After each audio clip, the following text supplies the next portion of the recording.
Hi, this is Dr. Stephanie Wautier, and I'm the host of Conversations with a Chiropractor. I believe healing often begins with connection, and that's really what this podcast is about. These are real conversations about health, healing, life, and the stories that shape us. Some guests come from the wellness world, some come from the community, and some simply bring a life experience worth sharing. My hope is that each conversation invites you to listen, learn, reflect, and maybe see your own life or healing in a new way. Sit back, grab a cup of coffee, and enjoy this conversation with a chiropractor.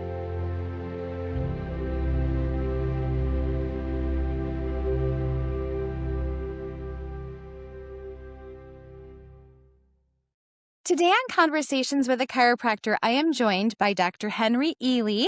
We are going to call him Dr. H, as many people do. He is a teacher, a visionary, a healer, and the founder of the Energetic Health Institute, where he says healing happens. Dr. H, thanks for being on this podcast. Stephanie, thank you for having me. It's so good to be here, and a big shout out to everybody listening in. Thank you so much for listening in and being interested in what we're going to talk about. Yeah. So many people need healing, right? I mean, mental, emotional, physical. And we're going to start off. I want to ask you like where your healing journey began and if there were any personal things that led you to this Energetic Healing Institute. Yeah, oh my goodness. So where do we begin with that one? I think what's so crazy, Stephanie, is my first actual memory is of a doctor doing a house call back in the day with a little black bag and everything. Yeah, I'm that old, everybody. Rotary phones and all that stuff. And I remember I was sick. I don't remember being unwell, but my grandmother, I felt like it warranted a doctor's call. She was watching me. And so dude came over with a black bag, opened it up, and pulled out a syringe and a little vial. Now, back then, I didn't know what that was, obviously. I was, 2, maybe 3 years old. But what ended up happening was I realized today it was probably vitamin B12 or something like that, that he pulled out. But he said, pull down your pants. And I looked at my grandma because I used to get yelled at for trying to run around the house naked and everything. So I was like, Grandma, am I supposed to? And she looked at me and said, yeah, baby, you're supposed to go ahead to pull down your pants, right? And so I pulled down my pants and he like grabbed me by the arm. Doctors were different, back then. They were, they weren't shy and all this other, pulled me, just whipped me around and bloop, press, and man, that hurt. I went screaming. I was like, what did you just do? And I went running into the bathroom and I locked the door to the bathroom. And my grandma couldn't find the key. His old house couldn't find the key to get in. Gosh. So she had to call my mom to come off of work to come and coax me out of the bathroom and everything. So that's my first memory. So my whole life seems to have always been about medicine in some way, good, bad, and ugly. I've had horrible experiences, almost died a couple times at the hands of the cult of Asclepius. If you don't know what that is, let me help everybody real quick. If you've seen a stick with a single snake climbing up it, that is the symbol for the cult of Asclepius. It's the symbol that's on top of the World Health Organization. They have a picture of the Earth. They have a gun target on top of the Earth. And then on top of that is the cult of Asclepius symbol. And then beneath it are laurel wreaths for the World Health Organization, laurel wreaths symbolizing victory. So they're not hiding in their symbology what they're trying to do. And they've been trying to drive out the chiropractors and naturopathic doctors and herbalists for over 100 years. I got to give a high five to the chiropractors. I didn't know this until like the last couple of years. Chiropractors actually took on the AMA and as a byproduct, the cult of Asclepius, took them on and won in the Supreme Court their right to practice. And I'm so glad you all did that, because where would we be if you all hadn't done that? So that's It was a decades long battle. In fact, people, in the chiropractic world said that their medical doctors would actually tell their patients, if you're seeing a chiropractor, I will not see you. And many of, the early pioneers in the chiropractic world were actually jailed for practicing medicine without a license. Yep. Yeah. which was Lots of fun installed stuff. by Rockefeller following the 1910 Flexner Report that was funded by the Carnegies and the Rockefellers, right? To create this ridiculous, what they wanted to do, everybody, is they wanted to drive all competition out of business. And how do you drive competition out of business?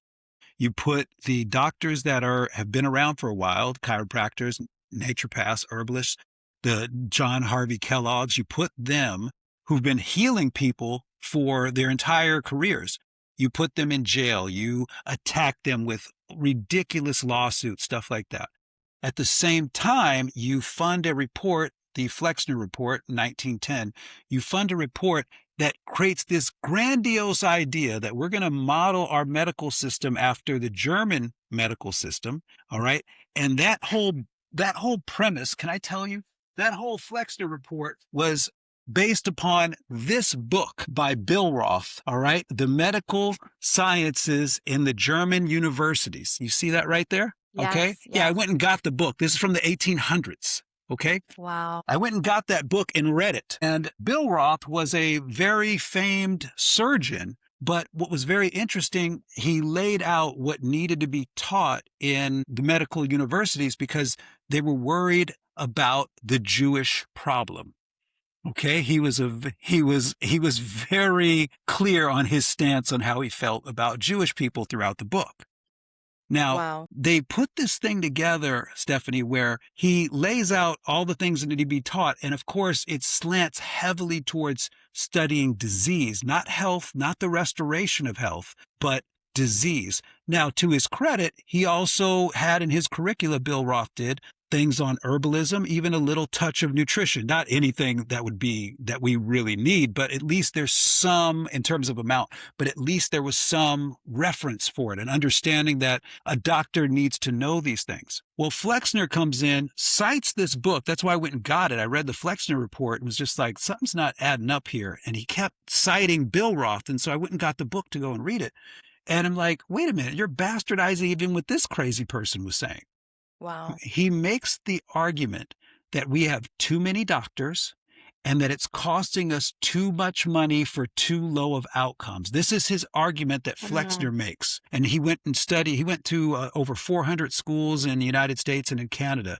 And this is his conclusion, that what's being taught is not the right curricula, that there are too many doctors and we need to close a lot of these schools, that the outcomes are poor, and that the cost is too high. So what is he selling to the American people? We're going to clean all this up. This is how the Rockefellers really came in. We're going to clean this incredible mess up and we're going to have the best health in the world, right? Well, you fast forward 116 years and where are we? We're number one in disease. We're number one in worst outcomes in the world. We're number one in highest expenditure per capita. We're number one on the most doctors per person. They just totally turned it into this money generating machine, right? And that was the whole intention of the Rockefellers when you study the history of this anyway. They did this incredibly horrible thing. So what we're doing at the Energetic Health Institute is we're saying enough. It's time for Rockefeller medicine to die the death it deserves. It's time for us to reclaim our health. One of our big mantras is stop being a patient, start being a student. And we're going to help you embrace how good it feels, how much money you do save when you're healthy, all these great things, even in this world of 2020 and beyond where there's bioweapons all over the place. Yes, that's a word. We started using it, Healing for the Ages. We were the first ones to come out using it in 2023. And then everybody started saying it, thank God, afterwards, because we need to talk about these things. But what's so fascinating is, and it's this fundamental principle we get into education, Stephanie, the doctors of today, doctor means teacher, okay? The doctor of today is being taught only disease, only pathology, and this idea, and of course, all that's predicated on a fraudulent germ theory and doesn't give any credence to terrain, cellular environment, and all these other things, or the health of the spine and the electricity of the body, that we all know so much about, all that, and don't even get into an emotion. Don't talk about an emotion. No, those are crazy people things. So the doctor of today, the cult of Asclepius trained white coat, is being taught only disease. And What we have to begin teaching people again is what we were teaching prior to 1910. And we have to create this bridge back to where we were doing things right. You read what Dr. Kellogg was doing at Battle Creek, Michigan. He had a huge sanitarium. He was doing a lot of things right. Sun decks, color therapy, red light therapy. What was his foundation?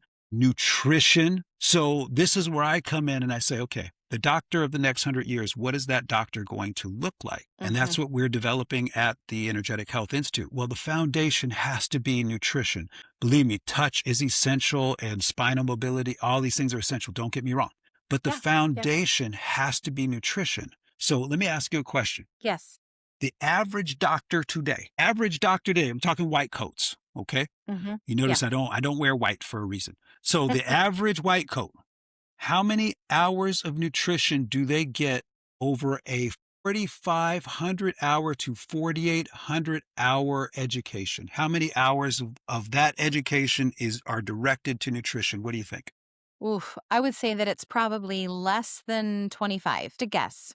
That is a really good guess. And now, how many hours do you think they should be getting if we were really about advancing nutrition, about advancing health and making sure people didn't need a doctor? You see, my job is to become obsolete. That's my job, right? When we're really good at our job, the people that come to us only need us for a short period of time, and then that's it. So how many hours of nutrition do you think a really good doctor should have if we were really designing educational curricula in a very, I'm going to use a crazy word here that doesn't mean what it's supposed to, but progressive way?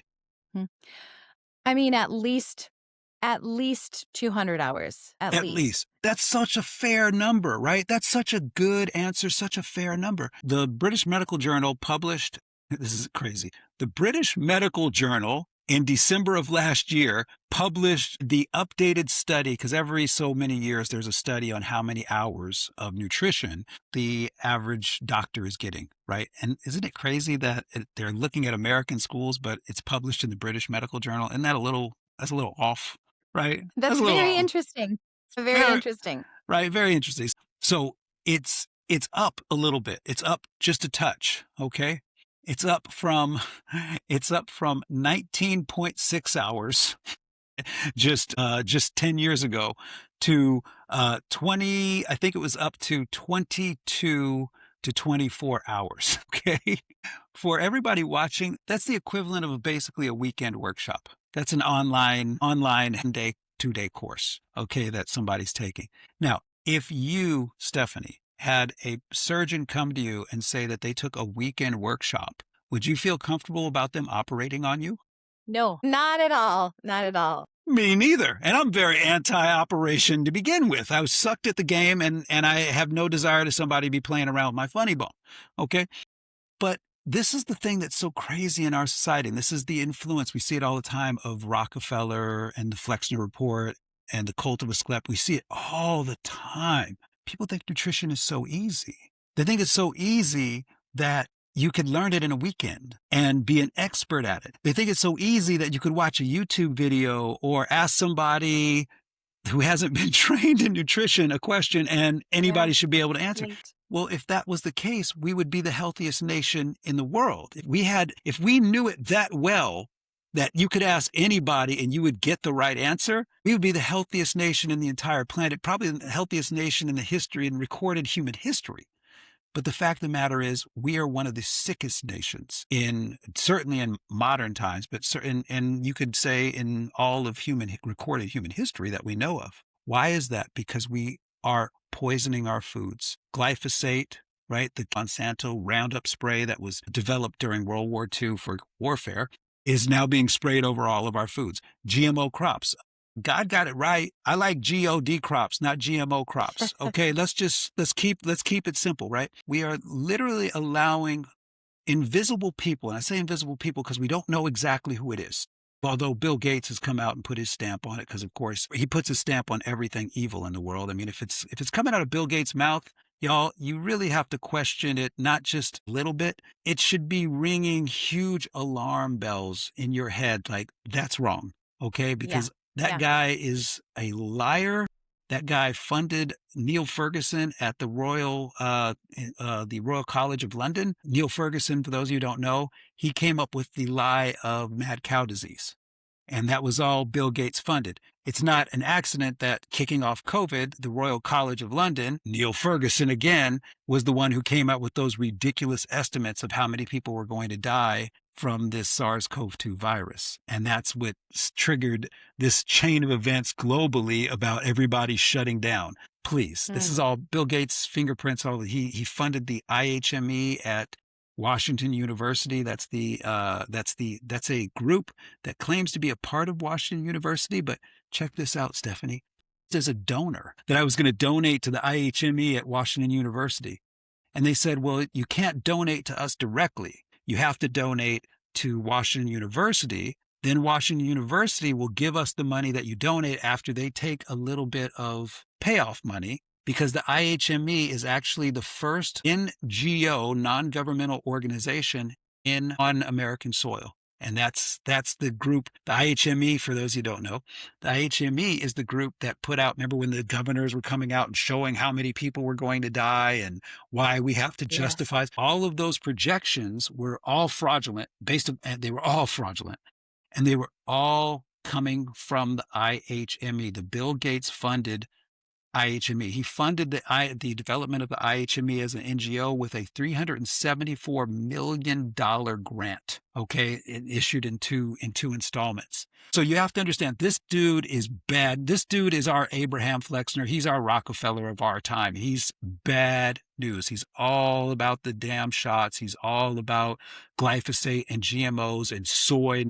He's the largest landowner in this country. That's ridiculous. A farm that this guy's a problem. Okay, a problem that most people don't realize, because he walks around in khakis and he has man boobs, and we don't think of somebody as like that as a threat. He's a threat. Okay, so what I'm getting to is, when we get to talk about what that doctor is going to look like, if you show me a medical curricula, I will be able to predict the health of the people that come from there.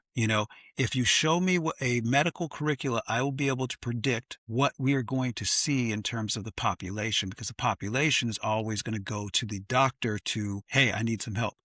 If that doctor is got a minimum of 200 hours, like you said, but where I'm going to say is, you have no right being a doctor, and I mean this, if you don't have 1,000 hours of nutrition. To me, that's the minimum starting point in education. So we have a 1,200-hour nutritional program, nutritional certification at the Energetic Health Institute. We'll put it up against anybody's nutritional education in the entire world. I will take that challenge 100 out of 100 times. We do it better than anybody else. Now, with that being said, we want other people competing with us. We need more education on nutrition and especially how to use nutrition to heal. You see, if we design medical curricula around disease and what can go wrong, then we have no goal in mind for what it's supposed to look like when it all goes right. Yeah. When you start with a medical education, a curricula design, and this is my background, I've been designing curricula for over 30 years. All right. I'm one of the few natural doctors that is taught at Arizona State University, at a major university. I actually designed curricula at this university. What you have to start with is, what do you want your end product to be? And so when you start thinking about a doctor, you start thinking about, what knowledge do they need so that they can become obsolete in their person's life? And I don't say patients intentionally. The word patient means he who suffers and endures misfortune. Okay, the word doctor means teacher, but the word patient means he who suffers and endures misfortune. What did the Rockefellers want to create? Doctor-patient relationships. No, before that, it was always doctor-student. We are going to go back to that. A student is someone who aspires to know more. So your health is your responsibility, not mine. I'm healthy. Your health is yours. My responsibility is teaching you how to achieve that and encouraging you and inspiring you to do the work. That's my job. That's how I become obsolete. So what we look at in terms of medical curricula is this. The design of it has to begin with what you see as health. You have to start, this is the person that we are going to help create. what do I need to know in terms of therapeutics and how God designed this amazing body and all these things that are going to go into the creation of health, not the study of disease, but actually the study of health. Because when you study health, last time I looked on the World Health Organization, it was over 30,000 diseases. Please, we don't have 30,000 diseases. So when you study disease, that's all you're going to see is disease. When you study health, all you'll see is health. When you study health, though, you don't need to worry about disease. So what I did was one day I'm in medical school, and it's like my first year. I'm in biochemistry class, and I'm just nerding out, Stephanie. I am nerding out. I'm in there like, oh my God, this is the coolest thing I've ever seen. We're talking about mitochondria. And I'm just like, this is bananas, how cool this is. And I'm looking around the classroom and all my classmates are kind of like just taking notes and I'm like, did you not hear what this man just said? And so it inspired me to go and look, because he's talking about the production of ATP. And of course, the Chinese called it qi and prana. It's all the same stuff. And it's all about the movement, not of just molecules, but the movement of electricity in the body. That's what's so cool about it. We're electrical beings. Dr. Robert O. Becker, right? The body electric. All this cool stuff. So I'm just sitting there and I'm just like, oh my God, this is great. I grabbed my pathology book, those pathology books we had in school that were like this thick, right? Because we've studied disease. We know disease, right? So I start flipping through all those pages. And I'm looking for symptoms. Do you know what the only symptom every single disease has is? Every single disease has one symptom in common: fatigue. Interesting. That's it. I was going to say pain. That was my first guess, pain. Right. That's not a bad guess, right? But it's fatigue. And what is fatigue telling us? The mitochondria, for whatever variety of reasons in our world today, are not producing enough energy that the cell needs. They're not producing as much energy as the cell needs to do all of its functions, to detoxify, to replicate, to fix itself, to metabolize. I mean, all these great things that the cell does, but it's all right there. And so I was like, bing! I was like, oh my God, this is the Rosetta Stone. Why are we not looking at just studying this and going, what do I need to do to help a person's mitochondria produce energy? Yeah, right. So that's why we named it the Energetic Health Institute. Because all health first begins with energy production. And where does that start? It starts in your mitochondria. And there are so many things that you can do to assist it. And as soon as you do that, all these things that the Rockefellers and the Carnegies and the Flexners and all the horrible people, the Gates of the world, all these, and I'm going to say truly horrible people. These are horrible people. These aren't just, their mommy was mean to them. No, these are horrible people. Mm-hmm. Everything they say evaporates as soon as you learn about your amazing body, and especially about the foundation of how to help it create energy. Because as soon as you learn that, you start seeing, well, what's going on with these mRNA shots? What's going on with these EMFs?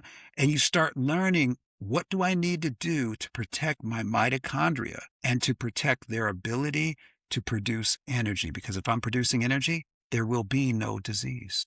Does that make sense? Yeah, that was a very profound statement. I mean, we should take a pause there. I think already in the first 20 minutes, my listeners are going to be really blown away. And sort of the rug has been pulled out from under them, because we are in sort of still this white coat mentality. I have a symptom, I go to a doctor, they tell me what's wrong. And I think you are the teacher of teachers. That's your calling, perhaps. You want to make sure that you have this institute, and you want to make sure that physicians and healers are taught this information. And I'm sort of a little bug who is, working with humans, and I'm the teacher, but not the teacher of teachers. I'm the teacher of the population, for them to just do one thing, which is to take responsibility for their health and not, give it away at the door, and not think that they don't have any answers, or any answers that are available to them in their own fingertips, right? That's, yeah. Right. So let's give them a fingertip. Let's give them a fingertip answer. Let me share two things with him. First and foremost, because sometimes people, you do have to go into the cult of Asclepius's house. I had a student hitting me up this weekend. Her husband, undiagnosed diabetic, went into basically an emergency situation, had to be hospitalized. She's calling me up, and everything, and doc, help. And I'm like, okay, well, let me start. Let's start. Where do you begin with the help? The first thing you begin with is this, and exactly what you said, Stephanie. Perfectly said.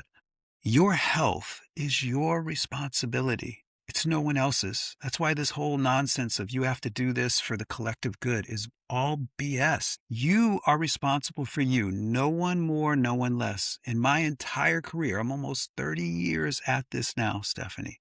We're talking well over 60,000 hours. I did some math and I was like, I probably shouldn't have done that math. That made me feel really old, you know? Well, you look so good, Well, thank you. so, That's the mitochondria working. right? So that's what happens when you feed your mitochondria, people. So the idea was this, that I am responsible for my health. In all my career, I've worked with so many people.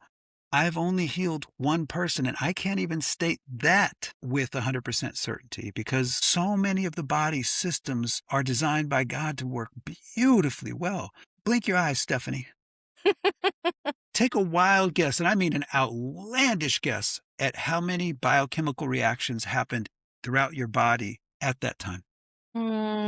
65. Okay, she's saying 65.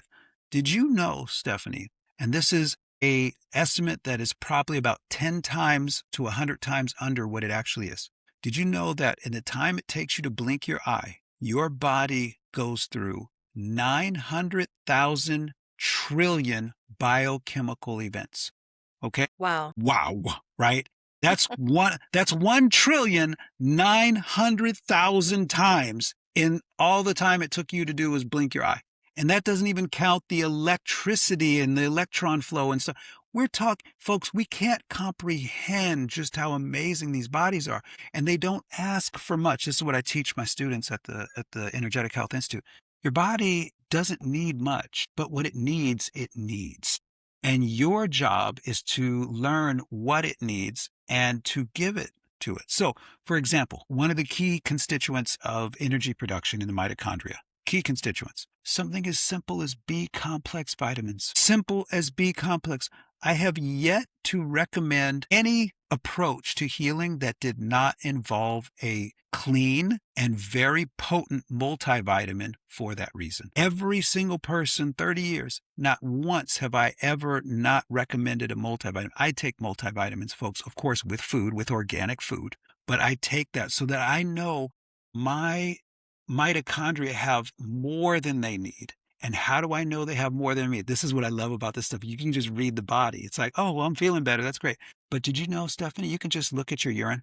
If your urine is really clear, everybody, that means you're nutrient deficient. Interesting. That's what that means. You don't have enough nutrients to make that energy. So whenever I've Wow. gone a few days without taking some supplements, stuff like that, because we all take breaks, right? You should, as you Yep. should, right? It's like, well, the pee was clear. Okay, what does that mean, doc? Oh, that means I'm going right into the kitchen and I'm going to put some more nutrients in. I'm going to load up a little bit, right? And that's how you easily gauge it. So there's a little thing, a little quick tip for everybody. Go look at your pee. Yep, that's a great tip. Super There you great, go. easy tip to gauge our health. Right? Absolutely. Right? So to me, that's where it begins, Stephanie. And it's so important. And what's so wonderful about it is we start giving the body what it needs from a nutrient perspective, a nutrition perspective. Now the adjustments become more effective. Now the acupuncture becomes more effective. Now the body work becomes more effective. Now the exercise becomes more effective. All these other therapeutics that we love so much and that are phenomenal, they all work better with nutrition as the center root for the healing process. Absolutely. I mean, I'll be the first to say to someone that, there are limitations of matter. And like, I'm only working with what is in front of me. And yeah, if you're dehydrated and, you haven't eaten a vegetable in a year and I mean, that matter that I'm working with, that energetic being is going to heal differently than someone who just harvested a meal from their garden and, Right. goes to we actually have this really cool thing. I live in this very rural area.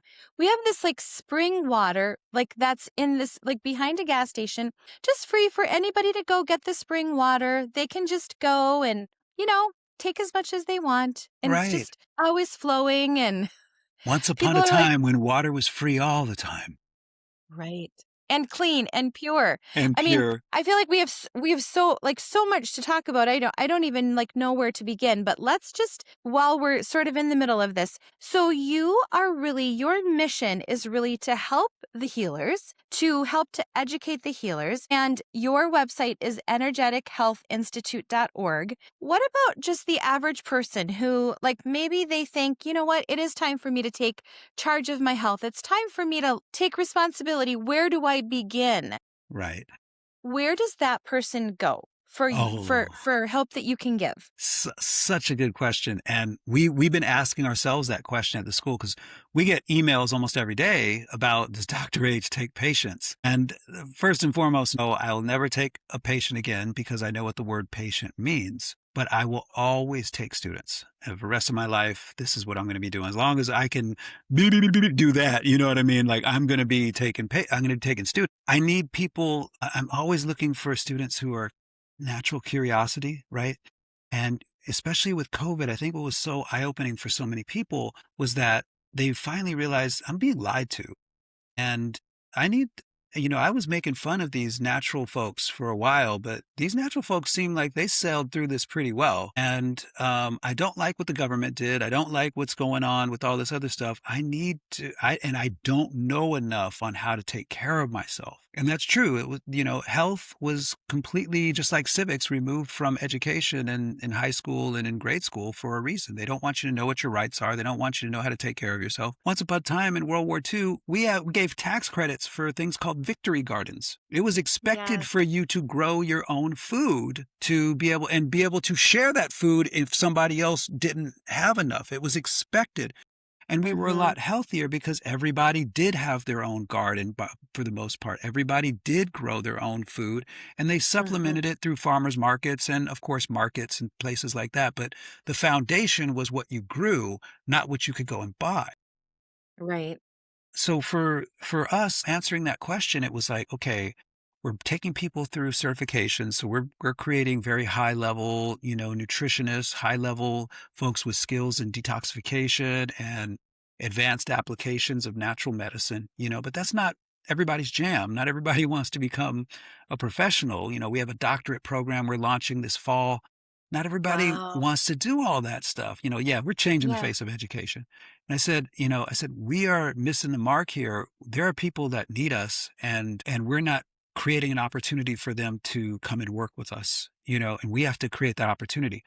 So last Tuesday on Cinco de Mayo, we launched our Healing Made Easy membership. And it's 30 days. First 30 days are free, so you can come and try it out, see if it's your jam. We were talking about heartburn and something most people have experienced, but most people don't know how to deal with. Most people Yeah. don't know that heartburn is simply a potassium deficiency. Okay. That's really the foundation of it. Of course, we had talked about delayed food allergies. We're going to talk about EMFs next week as we continue it. But each month we pick a topic and we help people understand like a relevant topic. Like this is something you're going to experience. Let's show you Yeah. how to deal with this. No matter when you come in, there are replays, so you can go and watch that stuff.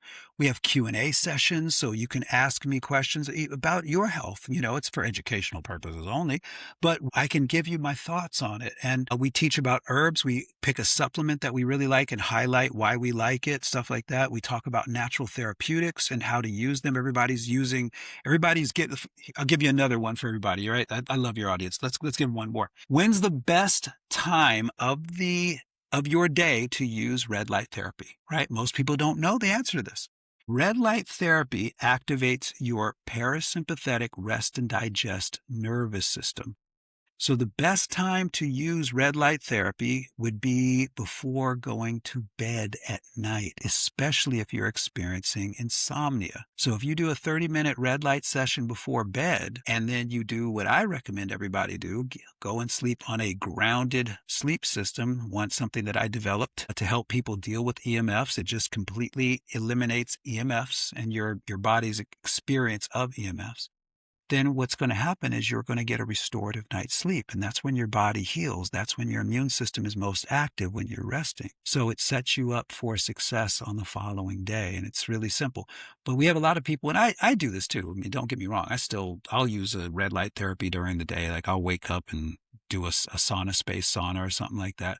So there's really no bad time to do it, but there is a optimal time to do it. And if you understand what red light does and how it activates and engages with the nervous system, then what it does is it takes you to that next level of, okay, then that would make sense for me to do it at this time. It would make sense for me to do it with chlorophyll, because what does the red light do? It activates the colors that you put into your body.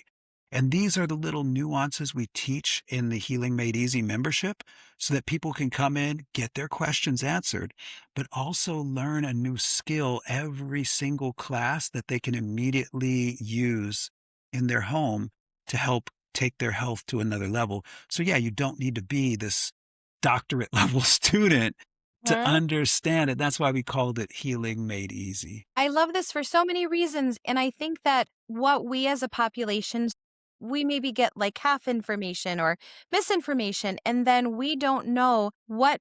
Okay, so red light therapy versus red laser. I mean, that's like a whole can of worms. I don't know if we want to go there right now, but there's so much misinformation out there, and there's so many products that you can get on Amazon, and like what's real and what is a good brand and who can we trust? And I think like this is the trouble for consumers, is that, okay, well, I'm not going to buy a $10,000 this and a $4,000 this, Right. so I get this cheaper thing. And then is it really real and is it really working? I mean, even just to get your expertise on, yes, this is really a grounding mat that is going to be effective. Mhm. And I do want to talk about red light versus red laser, but yeah, like, the consumers don't know. We don't know, and we can be led astray. Advertising is brilliant these days. How do we know? Right. So Well, your what are your the membership would be fabulous for definitely. that.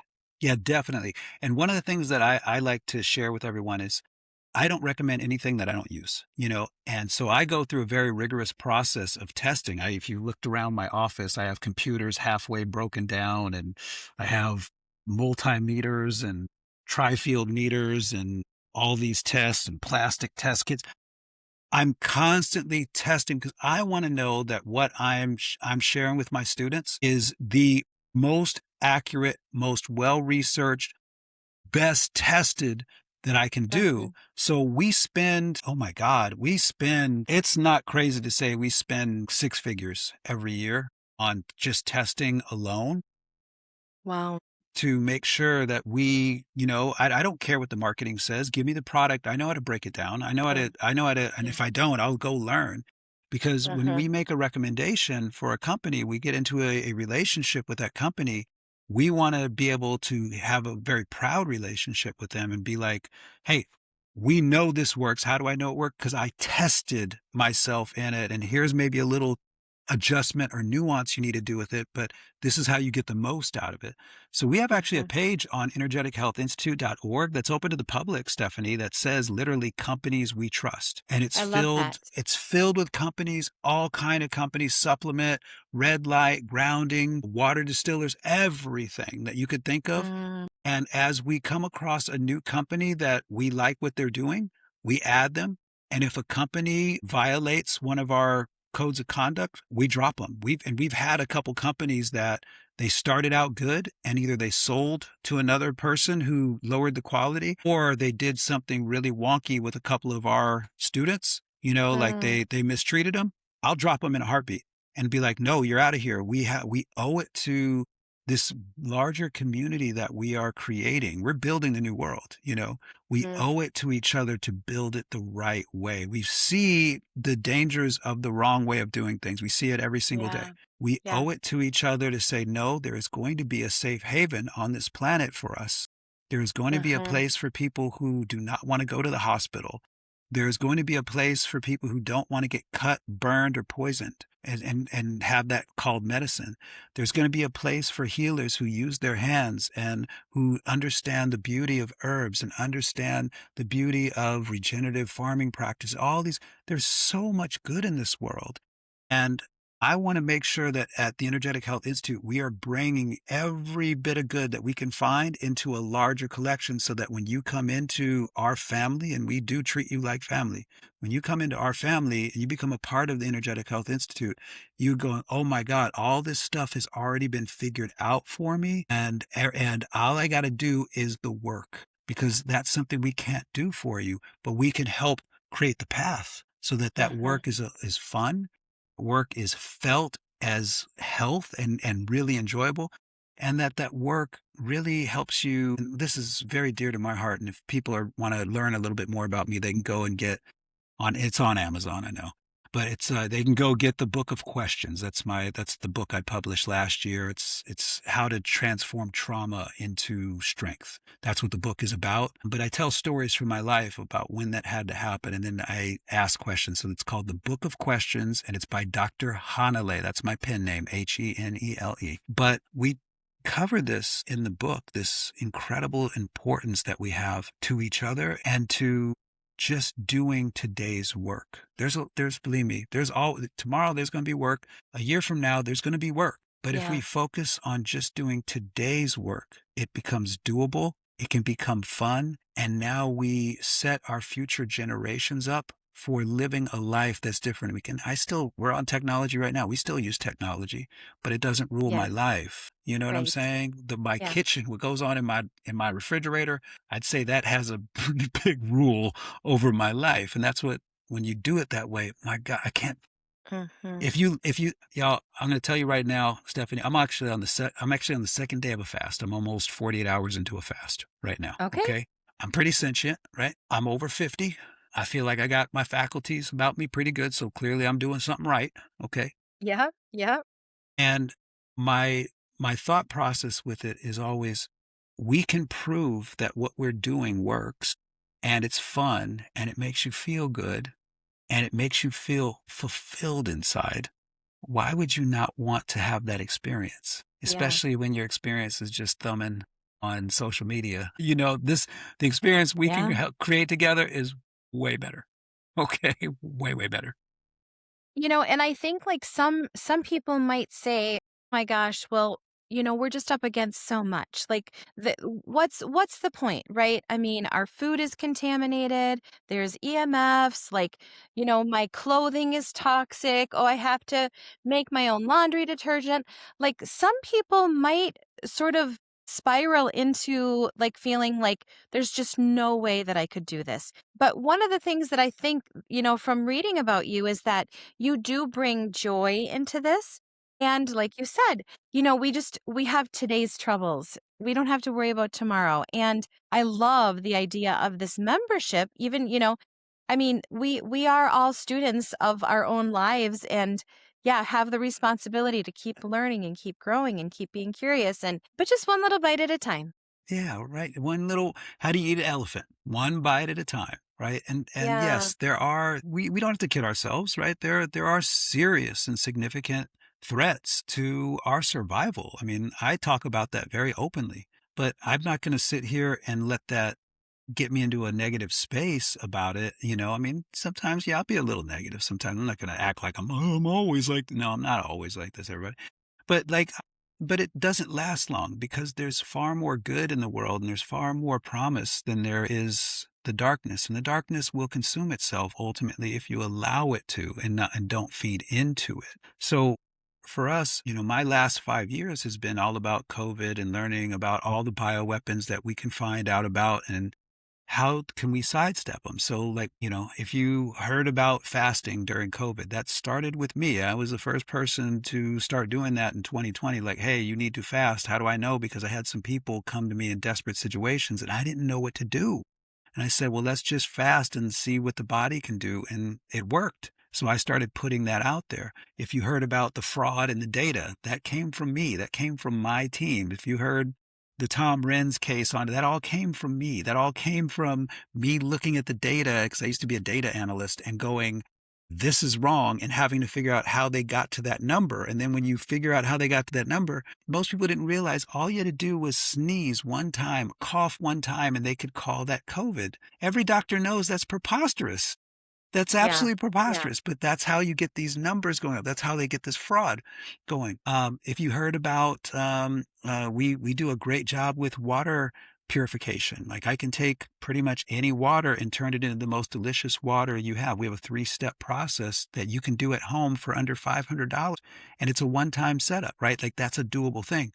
Hmm. Dealing with EMFs, I'm the guy that actually measured the human body as a part of the circuit, because most people were saying, well, grounding works or shielding works, and you see this war going on. I'm like, well, this is super simple to test. Let's just test the human body. I can tell in 2 seconds, whether what works. And the shielding didn't work, and the grounding worked, and grounding pretty Mm. much works every time. It depends on the company a little bit, but not so much. I mean, I spent tens of thousands of dollars on shielding equipment that did not work, did not stop anything. Basically, couple $100 on grounding equipment, and every single thing I tested worked immediately. Mm. I've come up with now the, understanding we had to get into chemtrails, and I've been in several documentaries about chemtrails. And one of my favorite ones I've been in is Just Look Up by Mm. Ariana Victor.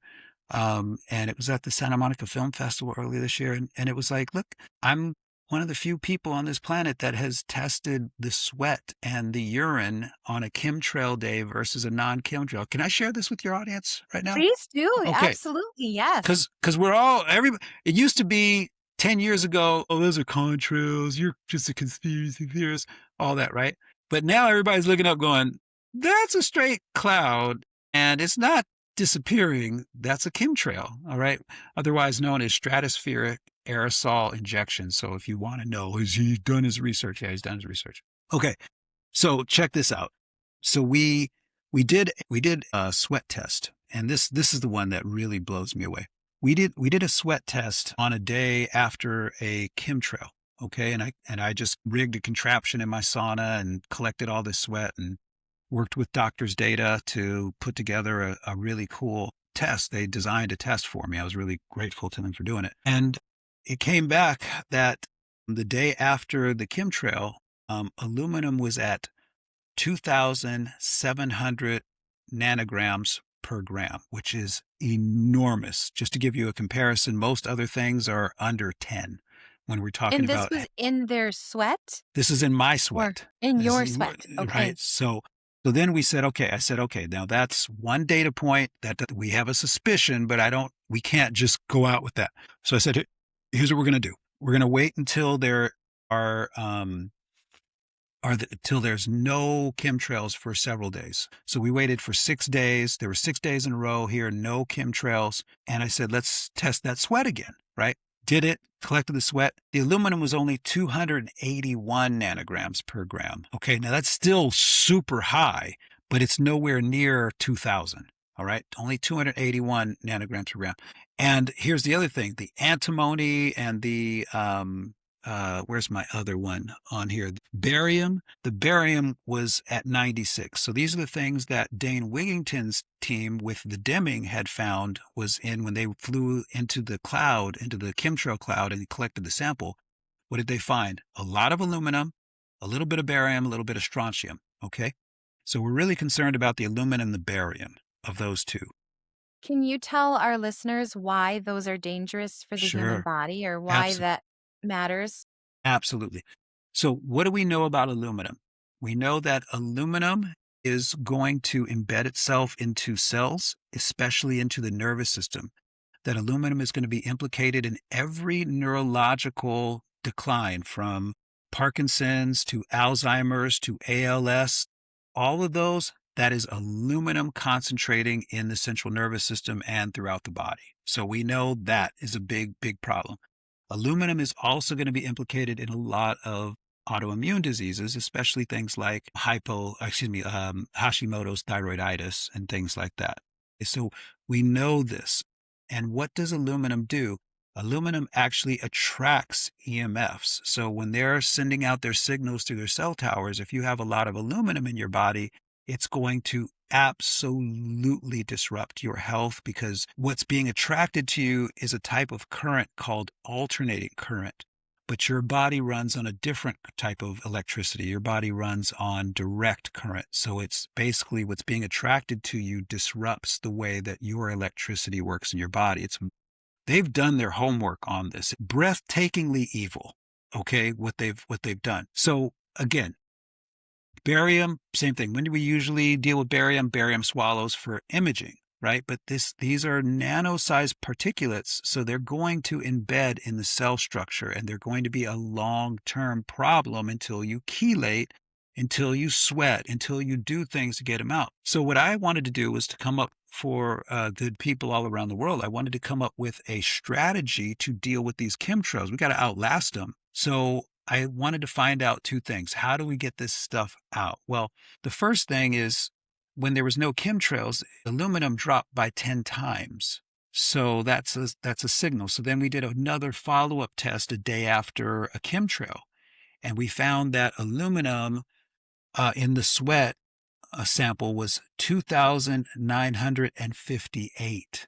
So when you see a chemtrail, you are looking at aluminum right now. Okay, that's one of the major ingredients in there, and that's why the sun looks weird, and that's why you get these weird kind of reflections off the clouds and things that we don't remember seeing, for those of us who are old enough to remember Scooby-Doo and things like that. The sky looks different. Well, it looks different because they're spraying nanometals that are toxic to your body. And now those nanometals are going to filter down to where you are, and you're going to breathe them in. And that's what the sweat samples confirmed. So that wasn't good enough. So I said, okay, we know we can get them out through. So one of my big advices to everybody is, make sure when you see a chemtrail, within 24 hours, you are sweating for 30 minutes. Okay. You got to get into, I tell people now, if you really want to be able to be healthy, you have to have access to an infrared sauna. You have to in this day and age. All right. And so you'll find me, I typically will sweat 5-6 days a week, but especially when I see a chemtrail. I see a chemtrail, I know within the next 24 hours, I'm in a sauna sweating out what I just breathed in. Okay. So simple stuff. So tell our listeners, if you would, what is the difference between an infrared sauna and a classic traditional sauna that, there's a wood fire and or like an electric stove? What is the infrared sauna doing that a classic sauna doesn't do? So infrared sauna is going to emit a specific spectrum of light that we can't see called infrared. And there are near infrared and far infrared, and that just means what the wavelength of light is that we can't see. These wavelengths of light actually have the ability to penetrate through our skin, activate photoreceptors that are in our skin, and also turn on a very important cytochrome enzyme in our cells, in our mitochondria, actually, that help produce an additional 20% of energy. So when you are getting red light on a daily basis, and all you need is like 30 minutes, 50, of it. But when you're getting infrared, or the red light too that you can see, when you're getting red into your body, what's happening is you are actually improving your energy production potential by about 20% that day. And what did we say earlier about energy? Symptom every disease has in common is fatigue. So you're taking yourself out of a disease state and putting yourself into a healing state. And that's the importance of an infrared sauna right there. Additionally, Stephanie, forgive me for interrupting, but additionally, what they do is they're going to kill subacute infections in the body. The heat and the penetration of the light will kill infections that are just below the skin line and things like that as well. When you're talking about these chemtrails, so I live in a pretty rural area. Would you say that they are more common in like more populated areas in bigger cities? Have you sort of like mapped it out? Like, is there any area in the United States that we are like exempt from this? No. Unfortunately, there is no exemptions anywhere on the planet anymore. I mean, and we're all connected. So how could there be, and you do something wrong in one place, ultimately it's going to be felt everywhere, especially when it's a continually wrong thing being done. I think one of the biggest concerns I have right now, Stephanie, is following the farmers who are measuring aluminum content in their soil and reporting that they're having a very difficult time growing crops. That coincides with about 10 years ago, the development of a aluminum resistant GMO seeds. That's where that industry went. So what were they clearly working on? We are going to poison the soil, wipe out the mycorrhiza and everything like that. And now the only thing that will grow in this soil are the seeds that we manufacture, that we have genetically modified. And if you think of a movie, because I'm very much about predictive programming, if you think about a movie with Matthew McConaughey, it's called Interstellar. What were they talking about? Why was he leaving Earth? Because you could not grow food on the soil anymore. Well, yeah, if you keep, yes, and some people go, well, you duck. There's always aluminum in the soil. Yes, there is. I'm not saying there isn't aluminum throughout. Aluminum's a pretty ubiquitous metal, in our soils. It's concentration. And so what do you start seeing? Chemtrails being sprayed. I mean, we just had one yesterday. It's directly over the city, and it's right in alignment with the sun. So it's always blocking the sun, because what did Bill Gates tell you? We're going to have to dim the sun to cool down because of climate change. And it's like, well, you're the ones changing the climate. And what you're actually doing when they create these clouds is it actually creates a reflective layer. So you have to imagine this. Sunlight gets through, okay? And now you have a geoengineered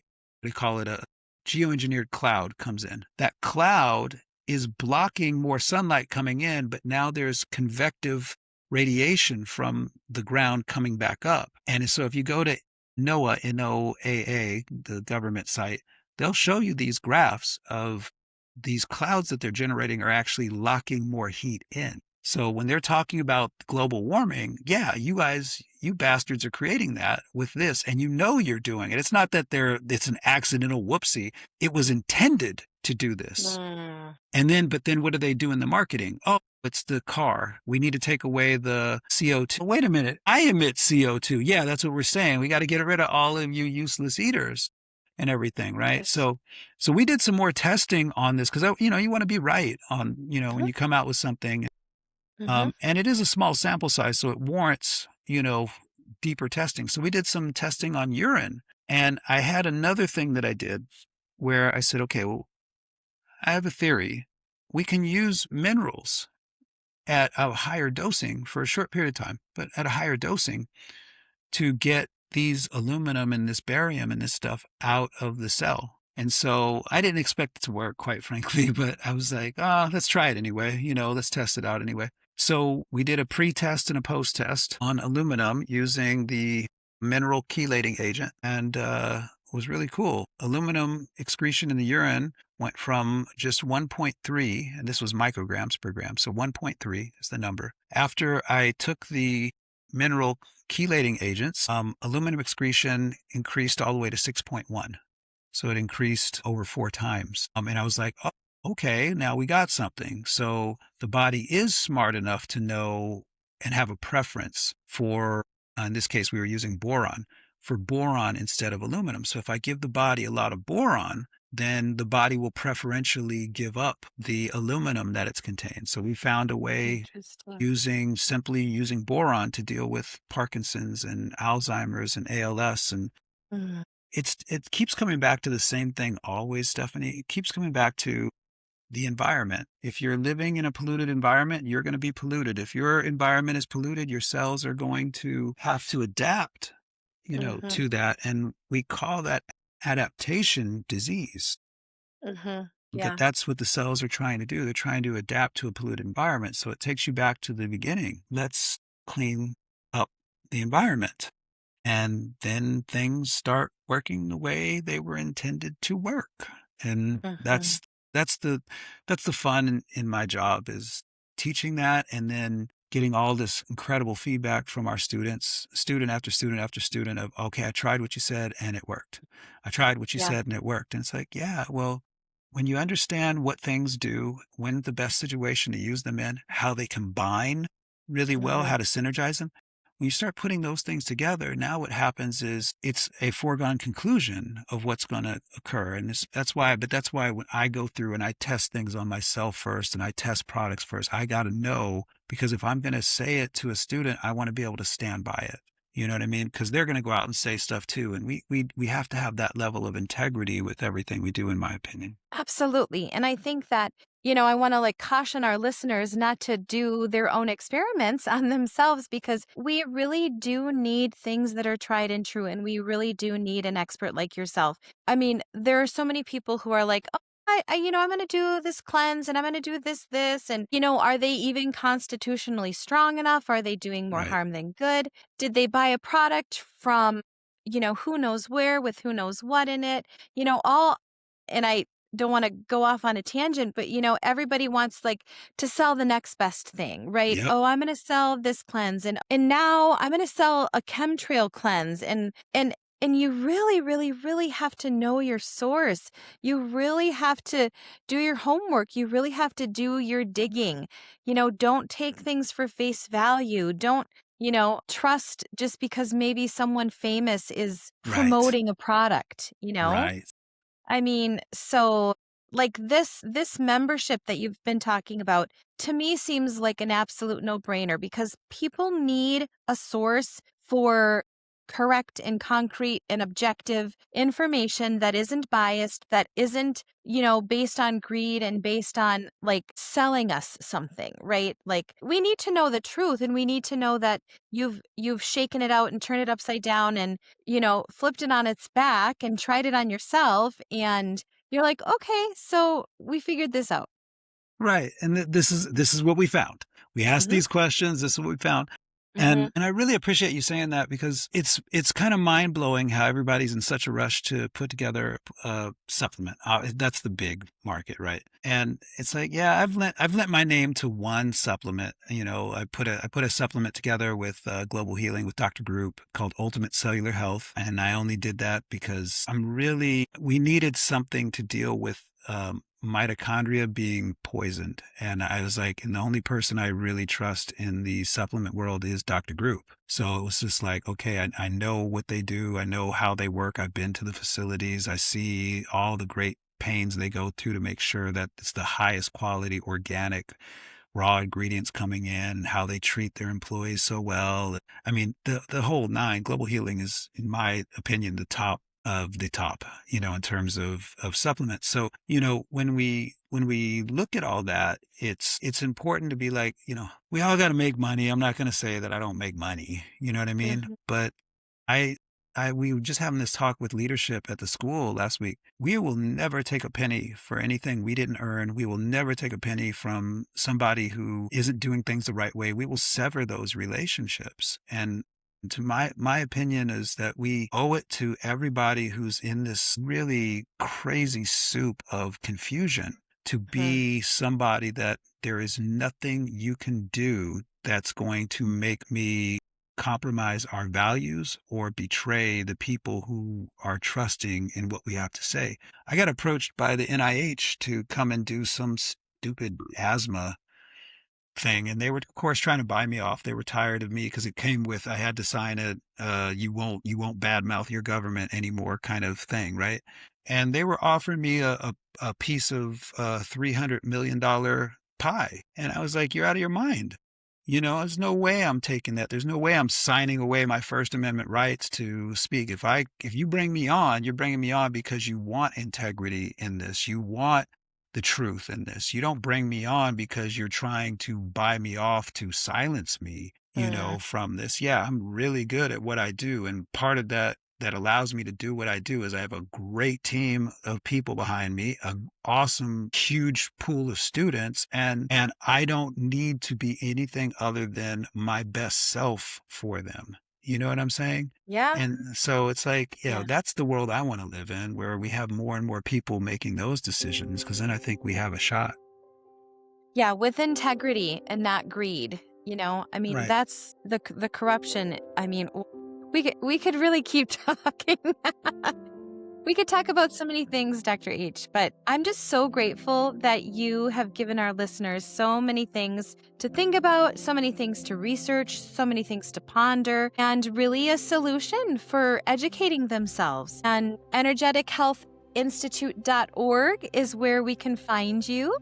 If you want to tell us any other venues or social media links or anything, we'll have all that in the show notes too. For sure. Well, thank you for having me, Stephanie, and thank you to everybody for listening. I trust that you got something out of it, at least one thing that you go, I can add that in to what I'm doing. Maybe it's the multivitamin. Maybe it's, okay, I'm going to use red light at night. It doesn't matter. It's that when we talk, we should always be giving one thing, at least one thing that people can get from it. So I'd love to see you at the Healing Made Easy membership.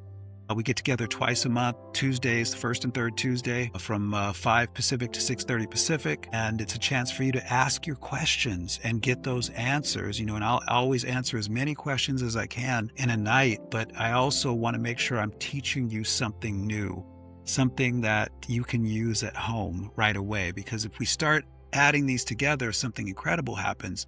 You look back in a year from today, you're way healthier. 3 years from today, you're way healthier. And it just took you doing today's work to get to it.